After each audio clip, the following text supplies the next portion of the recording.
Just Got Played, and we're introducing a new series, which is called Gaming Through Mechanisms. All right, so what does that mean? We play, review, talk about lots of tabletop games, board games, card games, etc.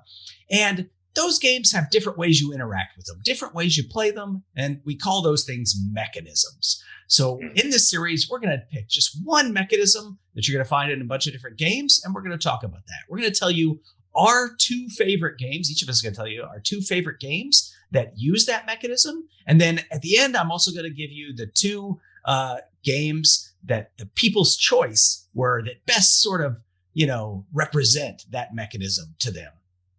All right, so let's get started, and let's start with JJ.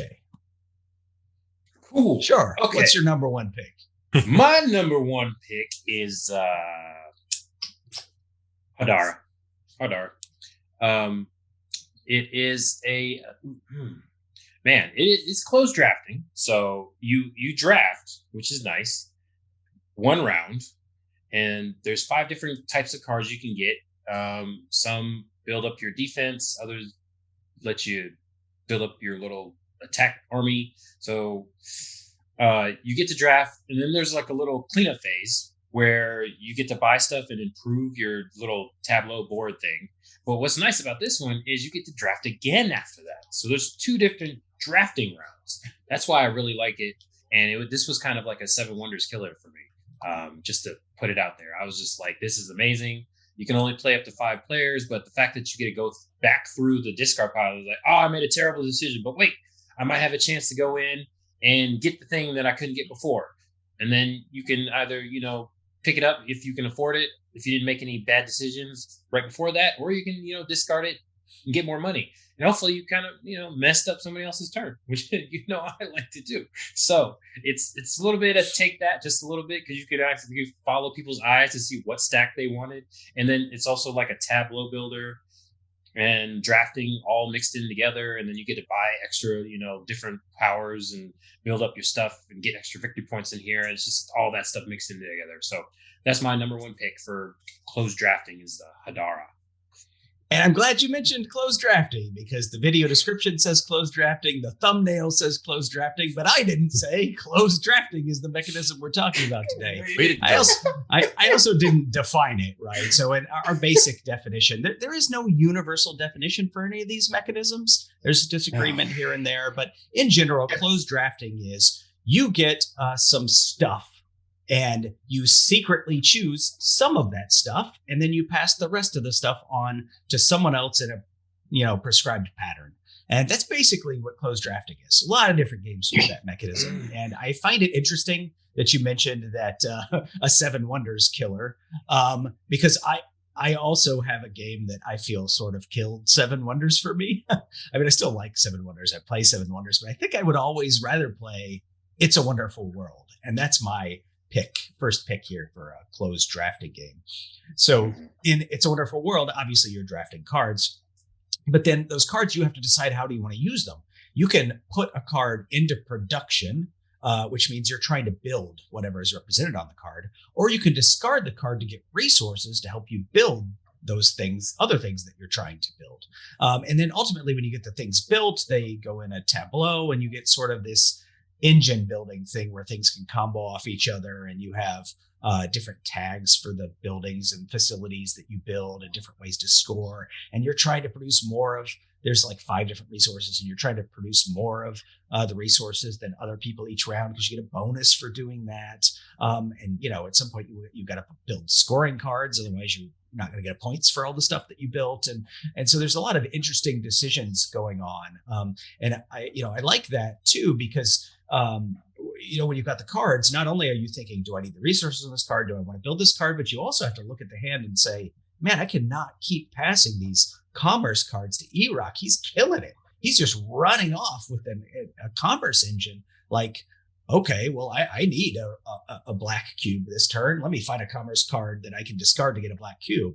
So there's that extra level of, when you just need a resource, which card are you going to discard? You're going to discard one that's beneficial to some, other people at the table with you. So anyway, that's why I picked It's a Wonderful World as my favorite closed drafting game. Erock, what have you got for us? This was kind of a hard pick for me. It turns out I like a lot of drafting games. Turns out there's not as many as I thought there were either, which is kind of weird because I really like this. It seems like it's all over the place, but then there really wasn't. I got a little rant I'm going to go off on the next go around, but for my number one pick, I'm going with Blood Rage. I really like Blood Rage. Blood Rage is a lot of fun. I don't know if you've heard my little story, my vignette, as it were, but when this came on the Kickstarter, I thought that's the dumbest name for a board game I've ever heard. I am not backing that, and I didn't. And then a buddy in the game group brought it over one time. I was like, oh, great, here comes this Blood Rage game. And I fell in love with it because it's just fantastic. In Blood Rage, you are basically... it's end times in Nordic world. So Ragnarok is coming, and you're going to basically destroy different parts of, Yggdrasil, as it were, and like you just draft different things. Everybody basically starts out the same. Your armies are the same, your ships are the same, everything's the same. But then you draft, and that changes things. Like I might get a monster or a hero to fight for me, or maybe my troops are +1 strength this time, or maybe I get to lay them out differently or something. And the drafting really just changes the way you play. It makes the game asymmetrical, which I like a lot. I like games that start very similar and then like dovetail out from there. For everybody ends up doing completely different things from an original situation where they were basically the same. It really gives you a chance to define what you're doing in a game, and then you hone in and focus on that. And I think Blood Rage is an excellent example of that because it does exactly that. And anybody that's heard of Blood Rage or has played it knows, like, just as an example, there's what's called a Loki strategy. And the Loki strategy basically means you get points for losing things. So if you keep drafting these cards, you intentionally lose battles and kill it in the points because that's what your powers are. So that's just an example of different ways that this game really separates what you can do by the cards that you're drafting. I think it's fantastic. Blood Rage. Yeah, when I think of Blood Rage, I usually think of like area control, but you're absolutely right. The drafting is what makes it asymmetric and interesting. So yeah, that's a good pick. All right, let's go to Lloyd. So this is my number one pick. I don't think I really have a number one pick, but my pick is Citadels. So Citadels is the main focus of the game is drafting. It's one of those older games where it's got it's a one-trick pony, but basically there's I think there's 7 different powers that you're drafting. So one player is going to take a handful of cards, whoever the king is that round. They're going to discard one of those cards secretly, randomly, and then choose one of the cards. And each one of the cards is a different person that has a specific power, and it's got a number associated with it. And the number, the powers are going to fire off in sequence.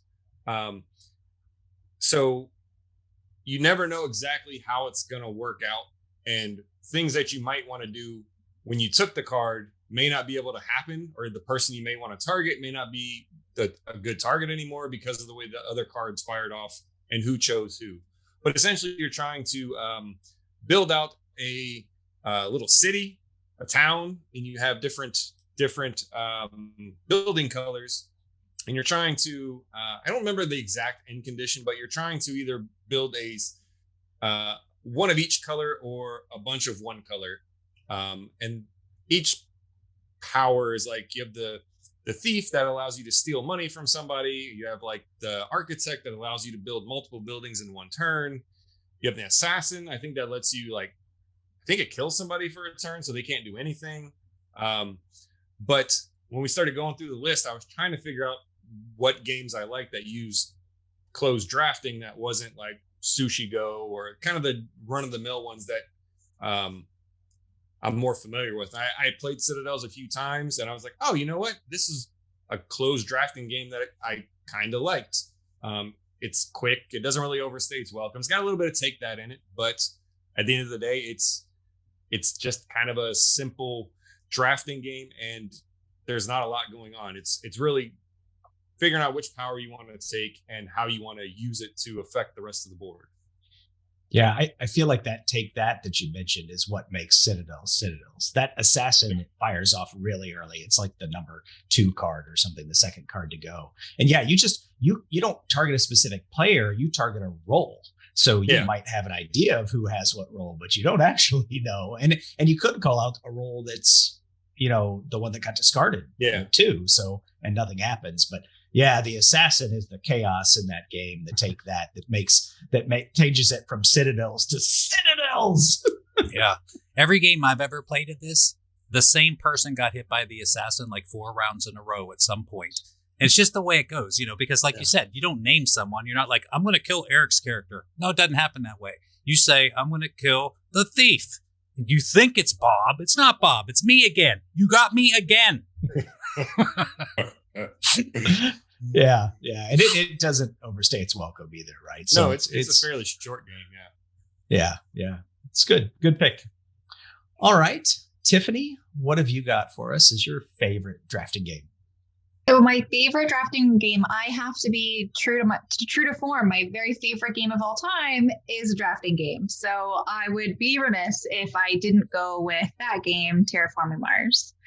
We've talked about Terraforming Mars ad nauseum, but basically you and competing corporations are trying to terraform Mars and make it as productive as possible. And the beginning of each round, I've heard it referred to as a variant. I feel like the only way to play is with drafting.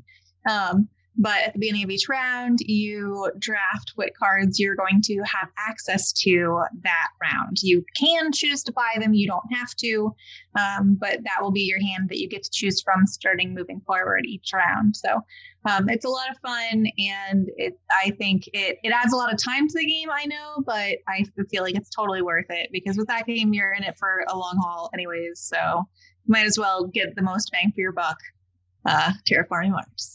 That's funny. I was going to ask you because I've played the game both ways and I don't remember. Is drafting the variant or the default way to play? Technically the variant. Technically, you just draw 4 cards and you can buy as many of them as you want. But it says it in the rulebook. That's the variant. But okay. I agree though that you have to play with the variant. It's the way to play, yes. Because there's nothing more frustrating than drawing 4 cards that never help you every round and somebody else is doing well. At least with a draft, you have a chance of seeing some things come around that you could actually use. I have to slightly disagree in that I have played more than once without the draft, and I think it's fine. I still enjoy the game. All right, Steven. Some people are just lucky in life, okay? You brag with other people, but some of us need a little advantage, okay? You can't just draw random cards off the top and it just works with what we're building, all right? Sometimes I need a puppy. I can't get You're puppy. a top decker. Yeah, exactly. I do know how to deal off the bottom of a deck, but that's another story. Okay. All right. So I just want to interject here real quick because I said this is the closed drafting video, and every now and then we've been sort of slipping into saying just drafting. There is another type of drafting, which is open drafting, which is there are things available that everybody can see what they are, and you're taking something and everybody sees what you get. So there are a lot of games that fall in that category. We weren't talking about that category here, but in general, in the gaming community, when you hear people say drafting, they're actually talking about closed drafting. So that's why we've sort of used those terms interchangeably here. Anyway, all right, let's go around again. I'll start this time and talk about my next game that came up when I was looking at the games that I like that sort of, there's several games that I like that have drafting in them, but I don't really consider them drafting games because they're more some other type of game. That's just a mechanism that's included. So I wanted to include another game that felt that the drafting mechanism was really strong with it. And I picked NEOM. So if you've never played NEOM, NEOM is the name of a futuristic city that they are building in the desert in Saudi Arabia. So that's the theme of the game. You're building this town on your board. And what you're drafting is you're drafting the buildings that go in this town. And it's, we mentioned several times, Seven Wonders, there are a lot of comparisons here to Seven Wonders. Not only is it a drafting game, but if you make a resource available, like you put an oil well in your city or a gold mine or something, now your neighbors can pay you to get that resource. If you've because you're building a city and the roads have to line up with the tiles that you're putting down, another little puzzle mechanism. If you connect a road to your neighbors, then it's cheaper to buy resources from them. So that's an interesting thing. But it's definitely got the whole, I'm going to make this resource available. In the next round, I'm going to get a building that utilizes that resource to make some other, because there's basic resources and then whatever the middle resources are, and then the luxury resources. There's 3 levels of sort of resources, and those give you points if you make them, and they can be used for other things. But then also they're just buildings that give you points if you can build them for having those resources or whatever. So there's a lot of sort of, comboing type things going on. And the draft it's one of those games where you just look at the hand of stuff and you're like, God, I want this. Is this going to get back to me? If I pass this now, is it going to come back to me? And that's really sort of at the heart of the drafting experience to me. You want more than one thing in this hand. So what are you going to take now? Because you don't think it's going to get back around the table. So anyway, but in this case, it's not cards. It's little tiles that you're putting down on the board as buildings in your city. It's got this weird take that mechanism that isn't that well done, but I won't get into that. You can play it as long as you're playing 4 players or less. You can exclude that if you want, but at 5 players you have to use it, otherwise you don't have enough tiles. The designer suggested a variant where you can use those tiles in a different way. But anyway, check it out if you have access to it or you see it or you're at a con or something. NEOM, fun drafting game. All right. JJ, what do you got for us? Okay, so my most favorites. There's really no order. It's just if Hadara hits the table, I'm going to play it, and that's over 7 Wonders. Even though depends on the amount of people. But hands down, my favorite drafting game, which I don't get to play very often because I don't see it very often. It's very, very frustrating. Is a very good game, and I'm gonna do one honorable mention real quick. Between 2 cities. I don't know if anybody's going to have that. If anybody has that on there, I'm surprised nobody said it yet. Because as far as like cooperative, I figured you guys would, somebody in here would like that. That's like the only cooperative game I like, is you're building cities between 2 people. So you don't have a city yourself. But that's not a cooperative game. There's a single winner. That's a co-op for me. That's as close as he gets right there. You make me do a co-op list, that's going to be at the top of my list.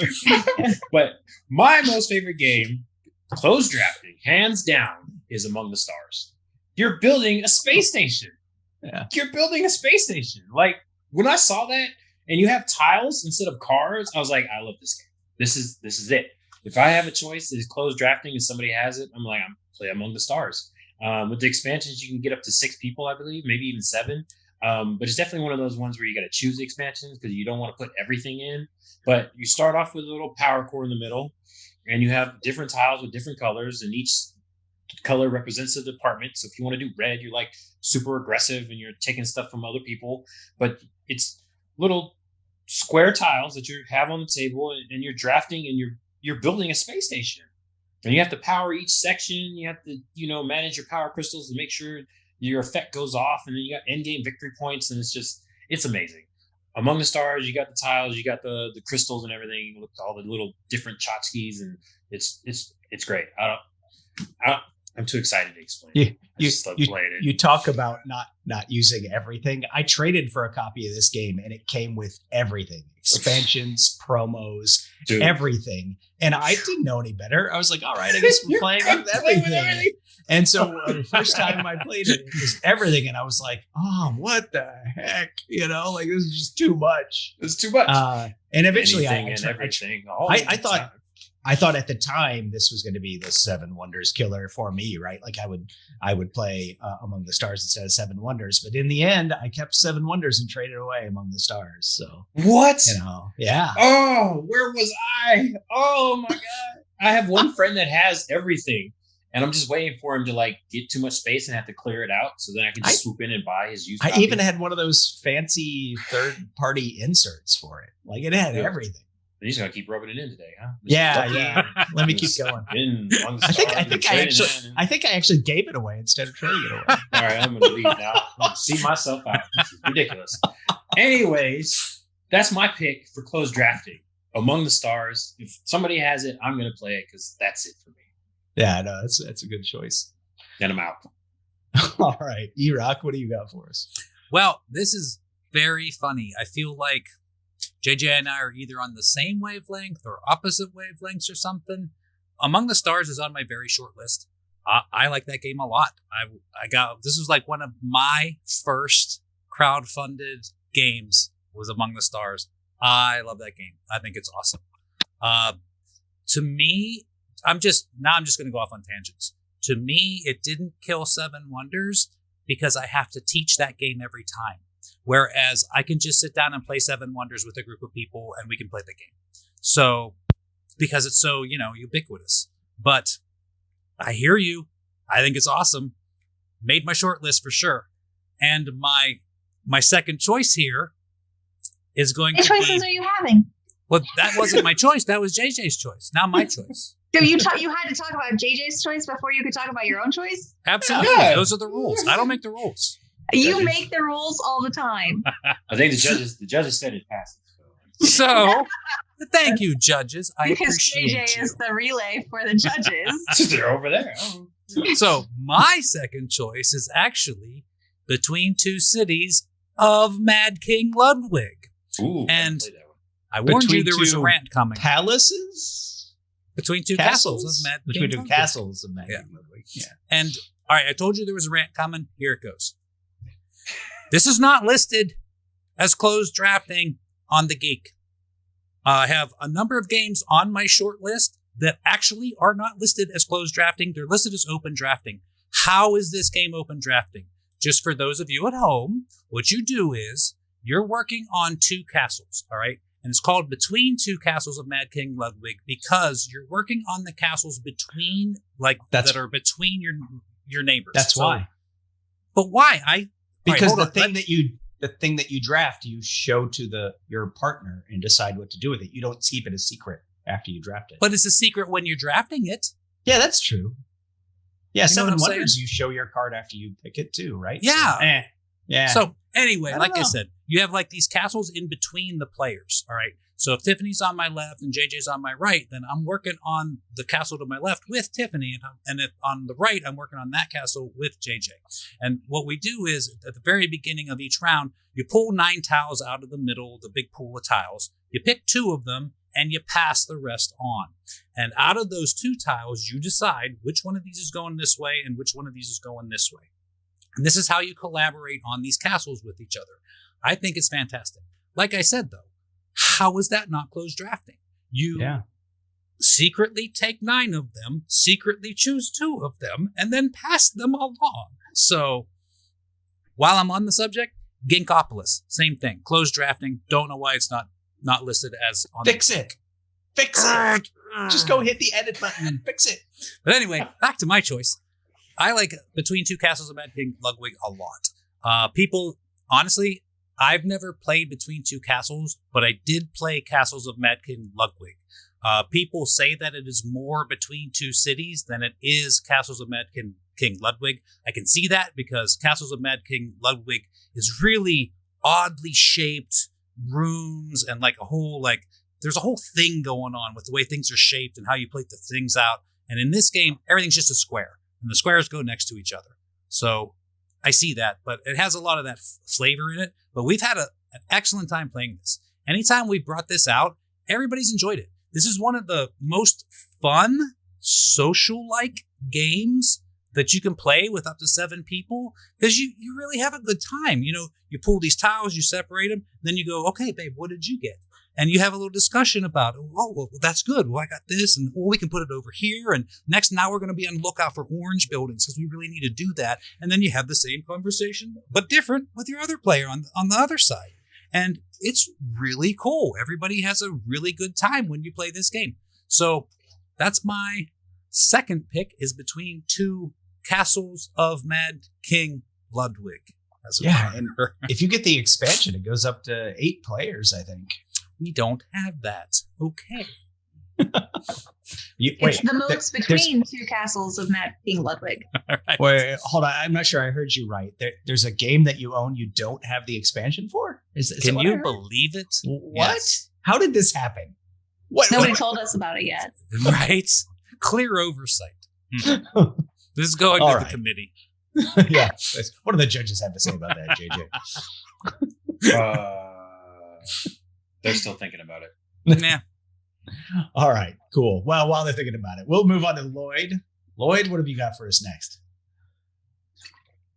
So this is a game that you might not normally associate with closed drafting, but it's the only version of it that I like anymore, and that is Magic.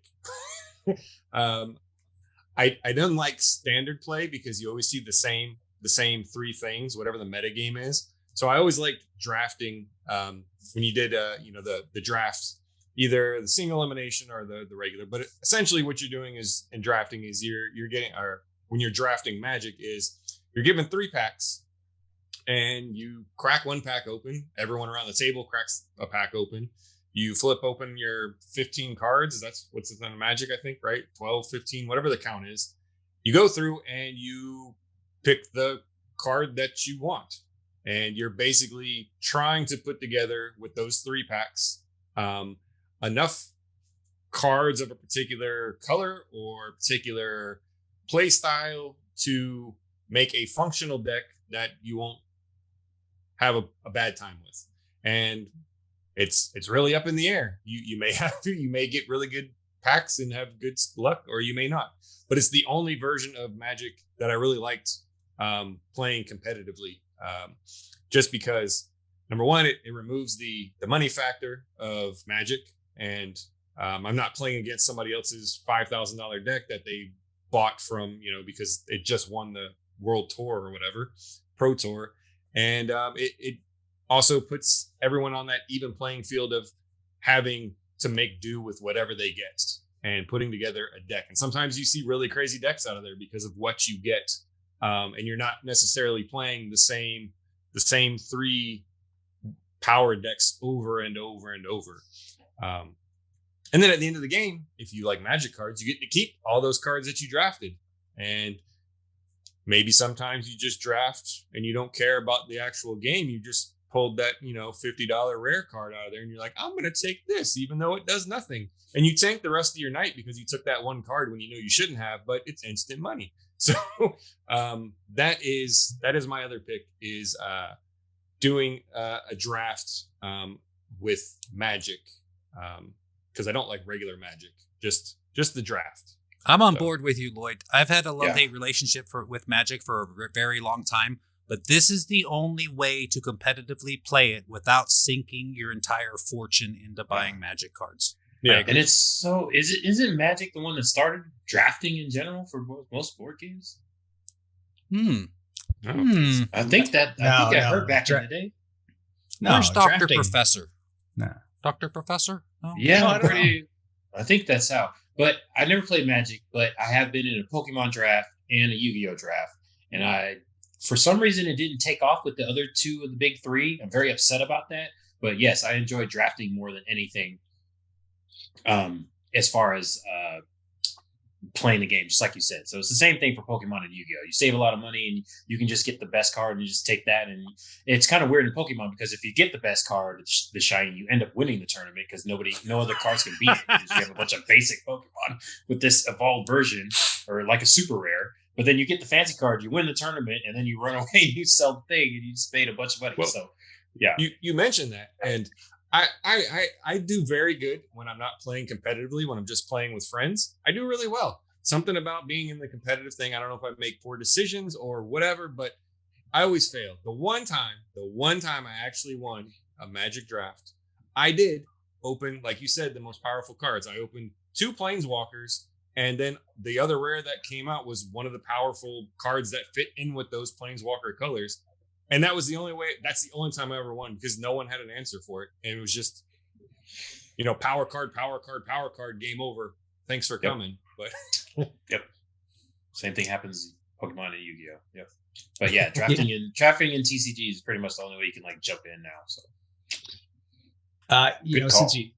since you're talking about the history of closed drafting, I did try to look up where did closed drafting come from? How old of a concept is this? And I didn't find a whole lot of information about it, but I did find out and realize that the card game Hearts is technically a closed drafting game. because you pass some of the cards to the left and then the right and across before you start playing each round. So that's effectively drafting. You're keeping some cards and passing other ones. I guess technically. What? Wow. Okay. Technically, closed drafting is at least as old as Hearts. All Also, right, the Dr. Professor. Yes, Fine. you're welcome. Also, the judges have let me know that the Between Two Castles of Mad King Ludwig Secrets and Soirees expansion. Hold on, let me breathe after saying all that. It does go up to 8 players, and the expansion is marked on Board Game Geek as closed drafting. What? Wow. Go fix it.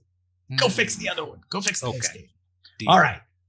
Having said all that, I really want to hear what Tiffany's final pick is. All right, so I have not played all of the games that you guys have, so I've definitely gotten some things added to my list tonight that I'm gonna try to seek out and play, because I'm still going with the tried and true Seven Wonders. It has not been crossed off my list yet by anything else. Maybe once I try some more games, that'll be changed. But yeah, Seven Wonders is my second drafting game, closed drafting game of choice. We've talked about it a lot of times too. It's a game that you can play up to 7 people. You take turns drafting cards in the beginning of each round, and you build a tableau and you score points based on that. And your resources, it's resource management. You're trying to build the resources early in the rounds or get access to them so that you can have them available to you later in the round. So that's my second pick, is Seven Wonders. Yeah, I feel like Seven Wonders might be the game that sort of popularized drafting in other board games. But definitely, Tiffany, congratulations. You are the voice of the people. Hey, babe. The number one game in our Facebook poll. So come join our Facebook group if you want to participate in these polls. The number one game that people mentioned that they thought of when they thought of closed drafting was Seven Wonders. But there was another game that also came in second place. And these two were sort of head and shoulders above all the other games that were nominated and voted on in that poll. Anybody want to guess what it is? Any guesses? Does it Lloyd? have to do Lloyd, with you like this game? fish? I imagine it's going to be Sushi Go, right? Sushi Go. Sushi Go. Technically, I think Sushi Go was what was listed, not Sushi Go Party. But either way, they're almost identical games, except that Sushi Go Party has a lot of different ways to play. Also, the desserts are slightly differently handled. But this is a lot of the other games that we have talked about have had other mechanisms wrapped in with their closed drafting. But Sushi Go has got two things. It's drafting and set collection for the scoring of points, right? But it is That's the entire basically- game. You're absolutely yeah, I mean, it's about as distilled as you can get to drafting, because there has to be some kind of scoring mechanism. So like set collection, right? In this case, it does not hurt that this game, at least its original one, was very small, very cheap, and very cute, and very fast, very easy to teach. This is a gateway game for drafting. Seven Wonders, I think a lot of people use as a gateway game to drafting, but it is a lot more complicated. There are a lot of rules to sort of understand. People that are not new to board games, but maybe new to drafting, I think can figure out Seven Wonders no problem. But if you're new to like board games in general, Seven Wonders has kind of got a lot of symbology going on to try to understand. But Sushi Go Party, dead simple. Like here's the things that you can score in different ways, and it's right there on the cards or right there on the board, and it tells you, and just collect what you want. And there's competition in there, right? You're like, am I going to choose? Is somebody going to snipe me for the maki on the very last card to get the points for having the most maki? Am I just going to give up on desserts because Lloyd's taking all the darn desserts and never passing me one? So it's an interactive game, and it is just pure distilled, iconic drafting game. Sushi Go. Indeed. Just to flip back to Seven Wonders again, I just can't explain to you how appreciative I am of this game. That it's one of the only games in the world where you can get 7 people to sit down and play, and everybody knows how to play every time. like gamers know 7 Wonders. You can get 7 gamers in a room, sit them all down, and play 7 Wonders, and you're done in 20 minutes. Maybe a little bit longer, but yeah, it usually takes us longer. But we play. We actually play at 8 because if you have the cities expansion, you can play up to 8 players. So yeah, and I also recommend the leaders expansion. Some people that I play with, they sort of have a problem with, here's the game space, do whatever you want. And they're kind of like, I don't know what I should be doing. Well, leaders gives you here, do this, do this time. You've got this card, do this time. Get a different card next time, try something else, So if you have people in your game group like that, give leaders a shot too. And, get some of the promo wonder boards and, whatever else. What about the new one, the Architects game? Is that also a drafting game? Has anybody played that one? Oh, yeah, Lloyd, you did. Yeah. Yeah, I played it. So in this one you have you're building a wonder. Everyone has their own wonder. And they have a deck of cards that goes with them that's kind of geared towards that wonder. So like each one is a different color. Like say if science and the blue and yellow and green and red. But you put the deck of cards between you and the other player. So the player to your left and right, you'll have your deck on one side and their deck on the other side. And so at any point, the cards are face up. You can choose which one you want to take from, your deck or their deck. Or if you don't like either one of those, you can take from the center, which is hidden. So it's open drafting, I guess? Yeah, it's a bit of open drafting, right? Yeah. Okay. Just curious. We haven't played that yet, so. It's much. I prefer it to 7 Wonders. I don't really like 7 Wonders. It just drags on for too long for what it is to me. This was over very quickly, and there's not as much going on. You're just trying to build your wonder, and all it takes is a certain amount of, like it tells you on the thing, you need 2 different resources to build it, or 3 of the same resource, and once you get them, it just builds. So it's really just comes down to decision making on which cards you want to take and what you want to go for. So interesting. It's very, very quick. All right, thank you. Sorry for leading us down the weird tangent road. That's open drafting. I'll also mention there's 7 Wonders Duel, which is one of the highest rated 2-player only board games on Board Game Geek. It is also open drafting though, and not closed drafting. So they feel a lot like 7 Wonders because of the theme and the cards and the symbols, etc. But the difference between those and 7 Wonders is open versus closed drafting. So there you go.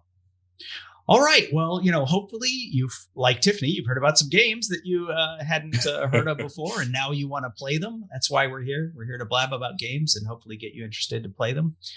Would you like to come blab about games? Well, you are in luck. Look in the description of this video below. There's a link to our Discord channel. You can come blab about board games there with us too. Or you know what? Just leave a comment here in the YouTube comments. Let us know what are your favorite drafting games. Or tell us why we're wrong about our picks. We love that. Or what mechanism would you like to hear about? Yeah, exactly. We could go on for literally years talking about different mechanisms. So there are so many to choose from. So which ones do you want to hear next? We'd like to hear that from you as well. But all right, until next time, I'm Steven.